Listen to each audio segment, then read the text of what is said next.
And Tanya, I know it takes some time to figure out all the arrangements, but will Colin Powell lie in state? Well, the short answer is he can if the family wishes that to happen. So let me explain a little bit.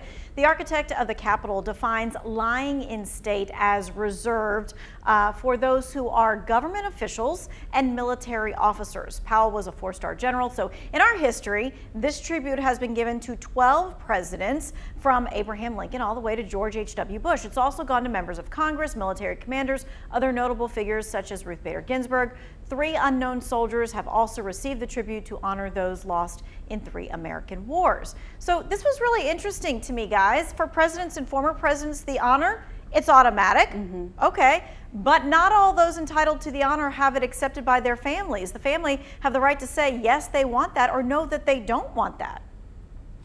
I think that's interesting. I mean, to me, there's some families that say, you know what, this is very personal, and we'd rather keep that, you know, and not let them be, you know, it's not like they're put on display for goodness sake. You know what I mean? It's a place for people to come and kind of honor them. So I understand letting the family have that option, but sometimes I'm surprised if someone were to say no. Absolutely, you know? Especially someone like Colin Powell, that was such a high figure that so many people held in high esteem.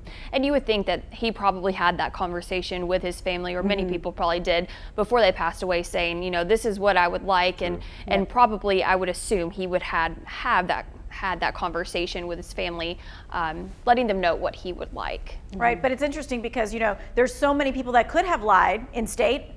Or lie in state, years and years and years, all of these decades, and not everyone did. The first woman in history to lie in state was? Ruth Bader Ginsburg. Yeah, you know it. Okay, this is good. Supreme Court Justice Ruth Bader Ginsburg was the first woman in history to receive that honor, lying in state for those who served our country or were in office. And so that was very recent when you think of that she was the first woman. Let that sink in. All right, in the meantime, lying in honor is reserved for private citizens. The most recent Capitol officer, police officer, was the 5th person to receive this honor. Before him, you'll of course recognize Billy Graham, civil rights icon Rosa Parks, 2 other Capitol police officers also who were killed in the line of duty back in '98 when a gunman opened fire at the Capitol.